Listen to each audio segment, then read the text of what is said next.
মায়ের খরচ বহন করা কখনো ফরজ, কখনো ওয়াজিব, কখনো সুন্নাত, কিন্তু বউয়ের খরচ বহন করা সব সময়ের জন্য ফরজ।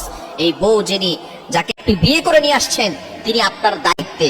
আপনার মায়ের হাজবেন্ড রয়েছে, আপনার মা আছে, আপনার বাবা আছে, সুতরাং আপনার মায়ের দায়িত্ব আপনার বাবার। সুতরাং আপনার জন্য প্রেক্ষাপট অনুযায়ী আপনার জন্য কখনো ফরজ হবে খেদমত করা, দায়িত্ব পালন করা ফরজ হবে, কখনো ওয়াজিব হবে, কখনো সুন্নাত হবে, কিন্তু বউয়ের দায়িত্ব পালন করা সব সময় আপনার জন্য ফরজ। কিন্তু দুঃখজনক হলেও সত্য, অনেক পুরুষ সেই বউয়ের সাথে পুরুষের মতো ব্যবহার করে, সেই বউয়ের সাথে ভালো ব্যবহার করে না।